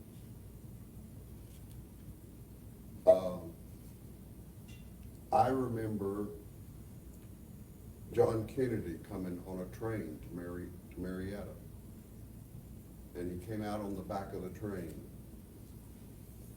And we had people down there on the railroad tracks, which today converts to a Donald Trump with hundreds of thousands of people. I was at Georgia Military Academy. I was blessed to be able to go to military high school for 5 years. And I remember I was in biology class on a Friday afternoon. When we came over, we were put on alert and all of our leaves were canceled because the president had been shot in Dallas, Texas. And it was such a shock. Much like the way I felt on 9/11. You know, but our country, if you look at our forefathers, and they had to fight England, and then we actually had a war between the states. And then we have protected the world in World War I, World War II. We went to protect Korea, Vietnam, We went over to the Middle East all the time. I mean, if you look at our nation, we have led the world. And I did get something that I thought might be good to read tonight.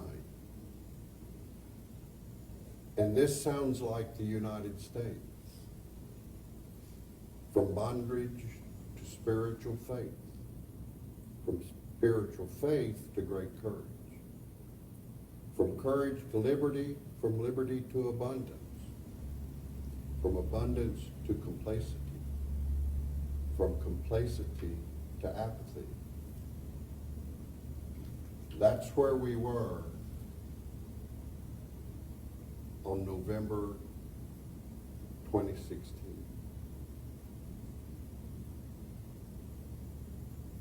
What's next, if we're not careful, is apathy to dependence, and dependence back to bondage.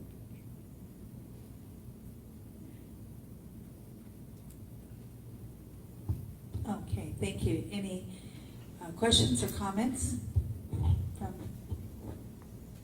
anyone? Okay, we do have a couple of online questions. How can you support such a racist president? We didn't. We replaced him with Donald Trump.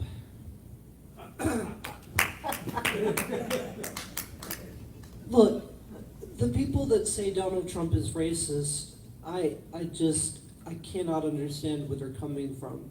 The man wants to build a wall to protect American sovereignty. Since when is it wrong for a president to protect sovereignty? And building the wall won't cut off immigration. It's not going to stop immigration. It'll stop illegal immigration. Nobody wants to stop immigration. We want to stop people coming here illegally. And there's a difference. Donald Trump went after the Squad, Rashida Tlaib, Ilhan Omar, Ayanna Pressley, and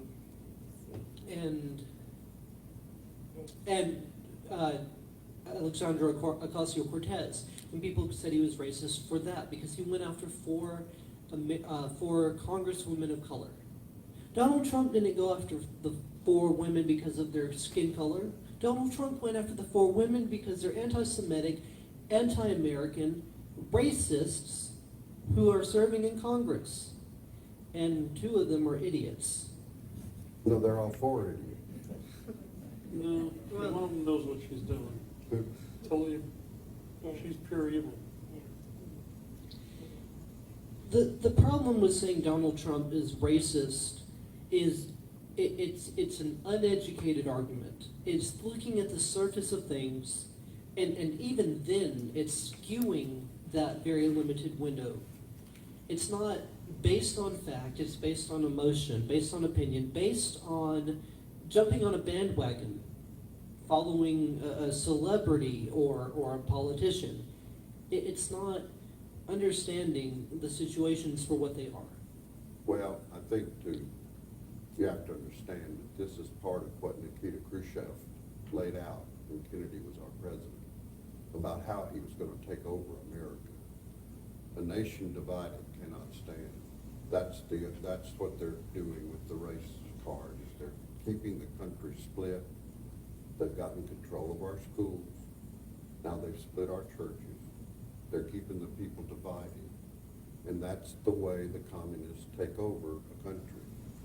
And the thing that is a blessing is, as I travel in the Southeast for the Trump campaign, I meet with a lot of my brothers and sisters that are black, that are Hispanic, that are working for the campaign. But they cannot discuss it.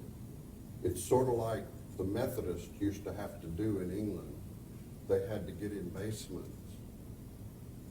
They had to hide from the people.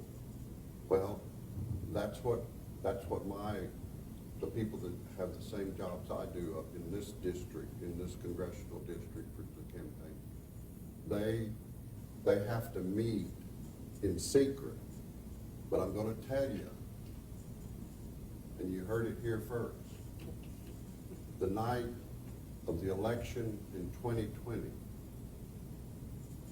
this nation is gonna put Donald Trump back in. And it's only because he believes in America and he is fighting for America every day of his life. And his family is being put through tremendous risk fighting for our country. But the people out here are going to take it to the voting box in 2020. Thank you very much, Mr. Miller. And the base is getting energized. Habersham County, where I live, gave Trump 80% of the vote. That's pretty good. I had 17, But- in 17 counties in 2016 that I had. 2 were 73% and all the rest were in the middle 80s. But last year, when Kemp was on the ballot, we gave him 83%. Why? Because I talked to a lot of people and they're angry about the lies about Trump.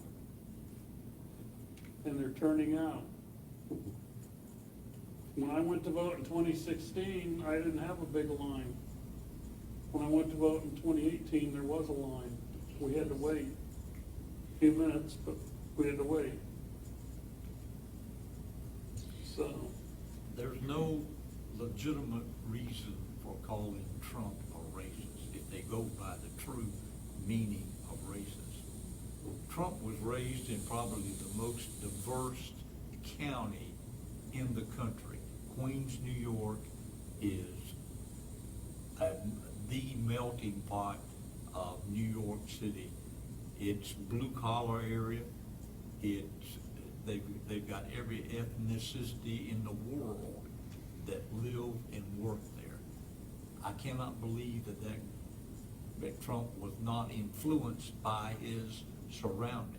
Just as I was raised in a racist society in Reedsville, Georgia, it influenced me until I saw the injustices after I got out from there, went into the military and was exposed to other races, and they were treated equal.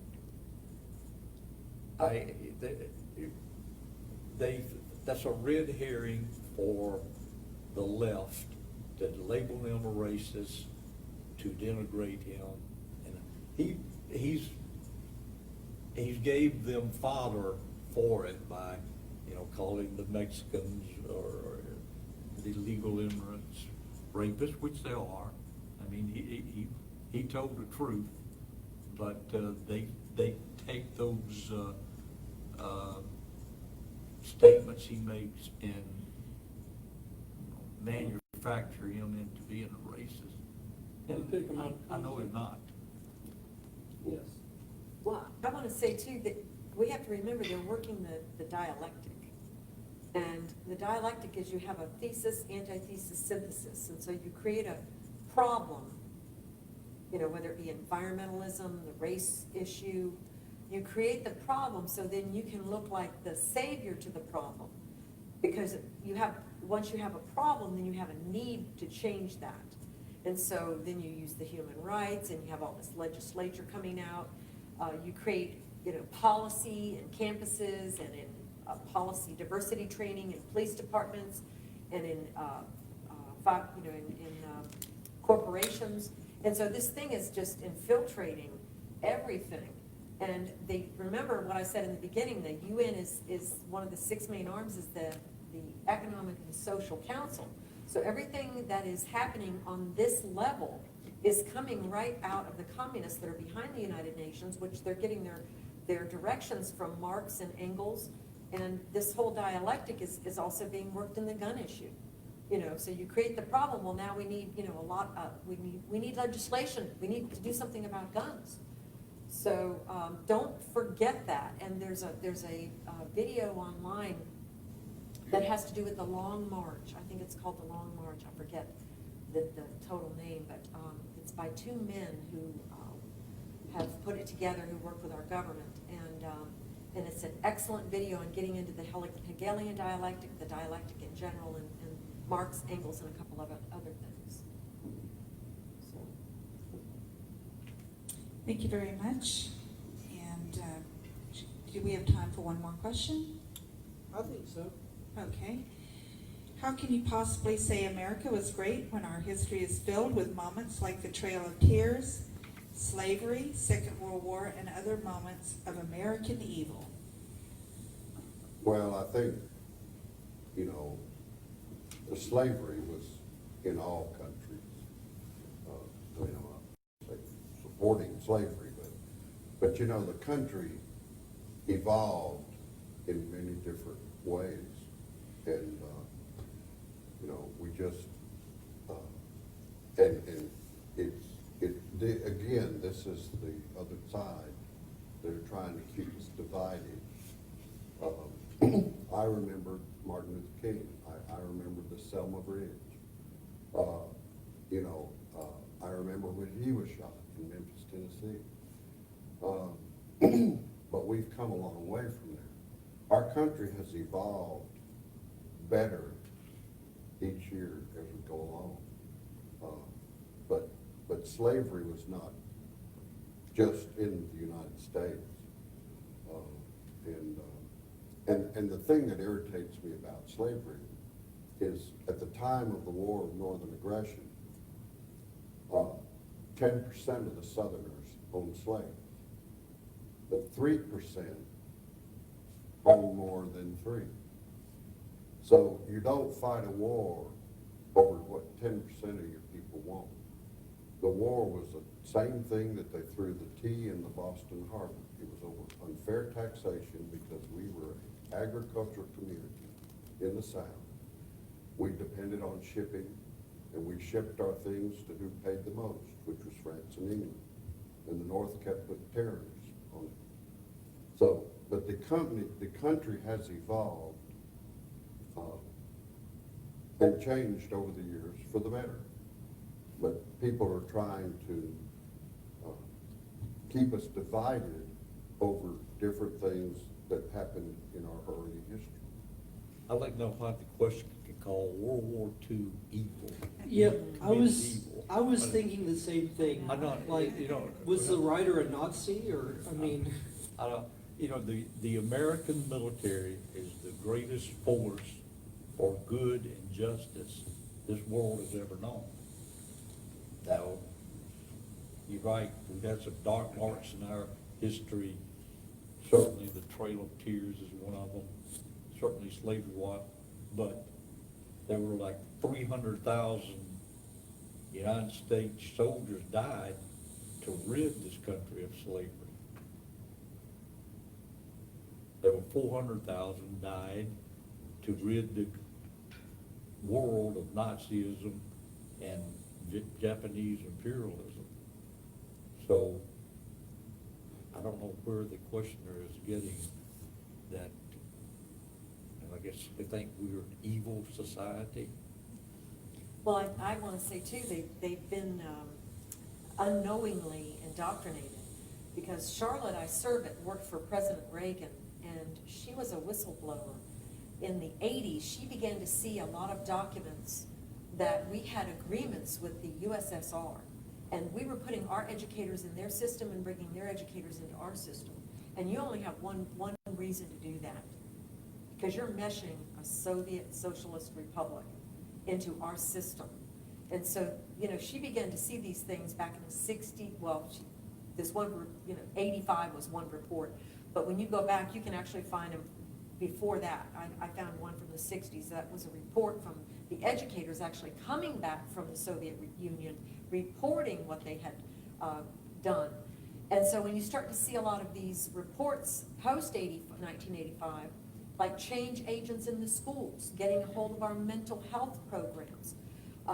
There's numerous documents that you can print off the internet that show this indoctrination that has happened into our education system. And so, unfortunately, I grew up in the 60s, born in the 50s, 60s, 70s, went to school. And I didn't think I was indoctrinated until I started really finding out that, about our republic. And I had even been taught that we were a democracy. And so the left has been branding this very nicely for a very long time so that it is now sticking in our brains. And we have no clue, and we think that all these wars are bad. But again, I go back to what I started with this conversation by saying, how many people are dying to get into this country? How many people are dying to get out? This is huge. So you take the whole mix of all the things that people think are evil about our country, and how many people are dying to get in? It's the greatest country, like you said, Bill. It's a lighthouse. It's a beacon to the entire globe. We never proactively go into war. We reactively go in to help other countries. Go ahead. I would like to speak for a second directly to this person that asked the question. I hope they're one of the people watching on the video, on the live stream, or hopefully the video later on. I'd like to welcome them to the Republican Party. Now, why do I say that? I'll ask them to use reason and facts. The Trail of Tears was what party? President belonging to what party? Democrat. I believe that was the Democrat. The Confederacy, with all due respect to my friend here, was almost entirely Democrats. After the war, the Ku Klux Klan was started by Democrats. Jim Crow, all of Jim Crow laws were written by Democrats. In 1913 or 14, I forget what year it was, but it was definitely President Woodrow Wilson who welcomed a large march of the Ku Klux Klan down Pennsylvania Avenue in Washington, D.C. Wilson was a Democrat. And then you have a president who came from Texas who basically said, I'm going to get these, and I'm not going to use the word, voting Democrat for the next 100 years. And that was because he was racist. He didn't think of them much, but he put in some programs that would throw them some pennies, kept them in poverty, basically keeps them in poverty. That was Lyndon Johnson, a Democrat. But who came along, and we saw some of it under Reagan, and we see a lot of it under Trump. Who's brought the black and Hispanic and female unemployment rates to their lowest rates in many decades, if not forever? Trump, a Republican. So I would like to, if I could address this person directly, I would welcome them to the Republican Party. I think this person asks how it is that America was ever great, and she lists slavery, or they list slavery, they list the Trail of Tears. Every nation has moments of darkness in its history. That's a fact. There's not a single civilization on earth that's not stained by something. I mean, even the Israelites, God's chosen people, have darkness in their history. That's why we have the Old Testament in the book of Leviticus. Yes, America has seen some horrific things, like slavery, like the Trail of Tears. But, like Ron Webb said earlier, what nation invented the vaccine for polio? What nation created the world's first interconnected computer network? What nation put a man on the moon? What nation created the radio, the television? What nation created the airplane? What nation has had more technological innovations than the United States of America? And we've only existed for 240,000 3 years.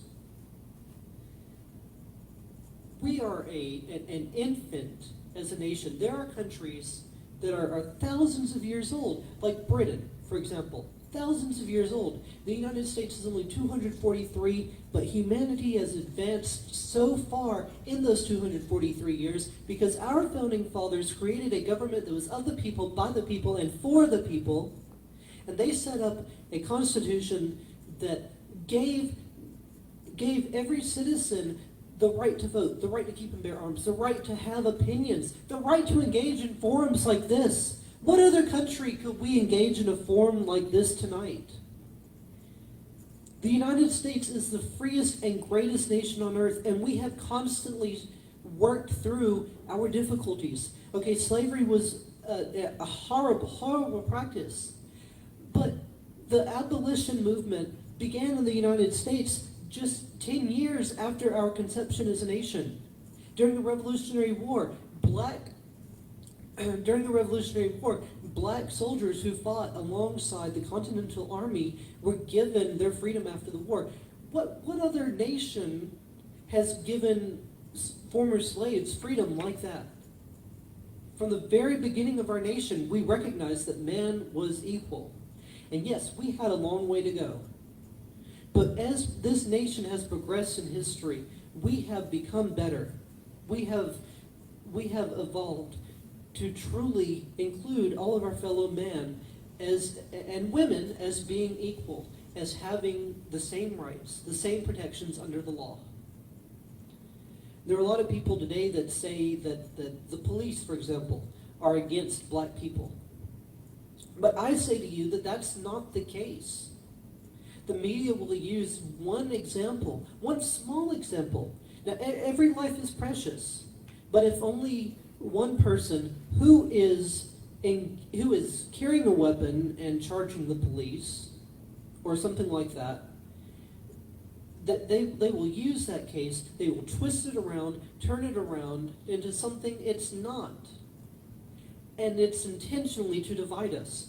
The notion that America is not great is intentionally to divide us. This nation is the greatest and the freest on earth. Okay, thank you very much. So, any more questions from the audience or comments? And we're probably needing to wrap this up. It is quarter till, or about 9:45. And we certainly encourage you to, support our young Republicans of Northeast Georgia. James and his staff are doing a great job getting the message out, social media, Facebook, and we appreciate all of his efforts. And all of our panelists, thank them very, very much for all their efforts in helping us to stay on track and certainly make America great. Not again, but continually. How's that? And thank you so much for coming tonight. We appreciate your attendance.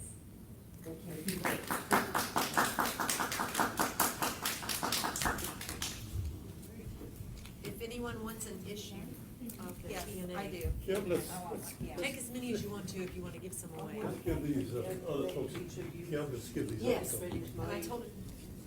I really do appreciate it. Thank you. And if anybody wants any for friends or anyone else. Thank you. Appreciate that. I'm sure you're familiar with 45 of the Caroline, also. communist. I also have 45 gold. It probably reads like the Democratic Party platform. It does. Oh, I appreciate this, yes, I will. And we'll give us a plate for our encounter.